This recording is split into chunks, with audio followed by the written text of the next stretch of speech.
Hello friends, welcome to Malini's dhaba.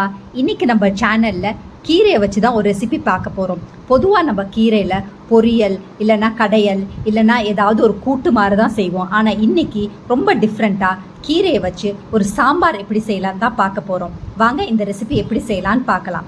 அதுக்கு நான் ஒரு மண் சட்டியில் 1 டேபிள் ஸ்பூன் எண்ணெய் சேர்த்துருக்கேன். உங்களுக்கு சின்ன வெங்காயம் கிடச்சிச்சின்னா சின்ன வெங்காயம் சேர்த்துக்கோங்க. கீரைக்கு சின்ன வெங்காயம் சேர்த்தா தான் ரொம்ப டேஸ்ட்டாக இருக்கும்.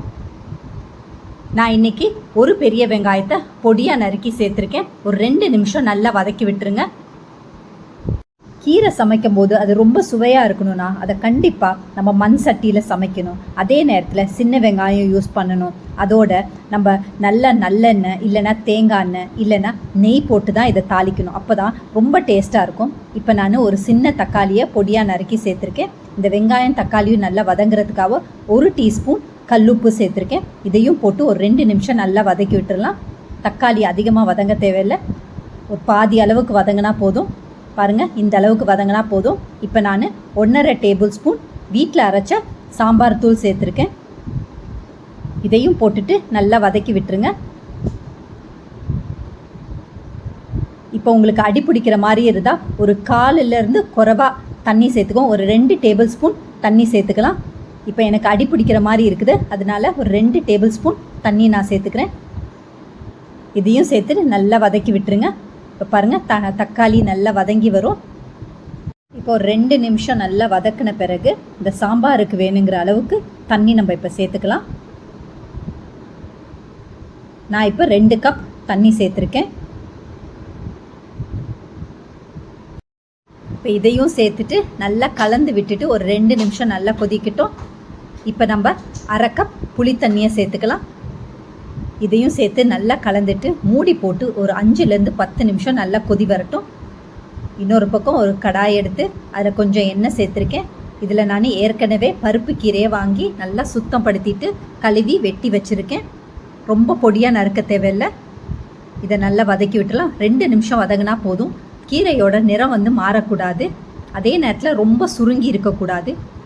இந்த பாருங்கள், இந்த மாதிரி இருந்தால் போதும். இப்போ நம்ம அடுப்பை ஆஃப் பண்ணிவிட்டு நம்ம இறக்கி வச்சிடலாம். இந்த பக்கம் சாம்பாரும் நல்லா கொதிக்குது.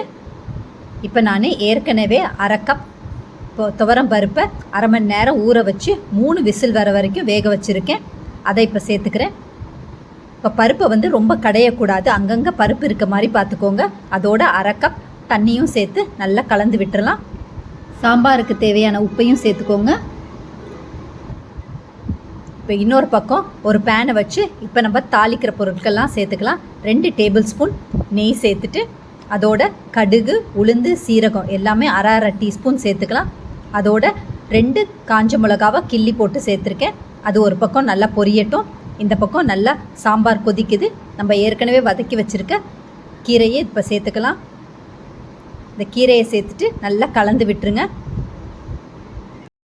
வெயில் சீசன் ஆரம்பிச்சாச்சு, அதனால நம்ம அதிக நேரம் கிச்சனில் இருக்க முடியாது. ஆனாலும் நம்ம ஆரோக்கியமாக சாப்பிடணும். அதுக்காக இந்த மாதிரி ரெசிபியை நீங்கள் காலையில் ஒரு தடவை செஞ்சிங்கன்னா இதை காலையில் இட்லி, தோசை, அதே நேரத்தில் மதியம் சாப்பாட்டுக்கும் வச்சு சாப்பிட்றதுக்கும் ரொம்ப ஈஸியாக இருக்கும். அதிக நேரம் நீங்கள் கிச்சனில் நிற்கிற வேண்டிய அவசியம் இல்லை.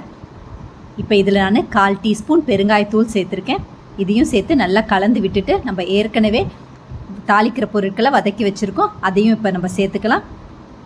இந்த ரெசிபி உங்களுக்கு கண்டிப்பாக பிடிச்சிருக்கும்னு நம்புகிறேன். பிடிச்சிருந்தா லைக் பண்ணுங்கள், சேவ் பண்ணி வச்சுக்கோங்க. இந்த ரெசிபியை உங்கள் ஃபேமிலி ஃப்ரெண்ட்ஸோடு ஷேர் பண்ணுங்கள்.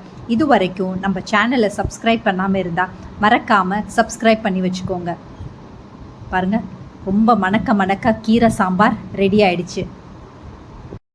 நம்ம குடும்பத்தோட ஆரோக்கியம் நம்ம கையில் இருக்குது. அதனால் இந்த மாதிரி சாம்பார் செஞ்சு நீங்களும் அசத்துங்க.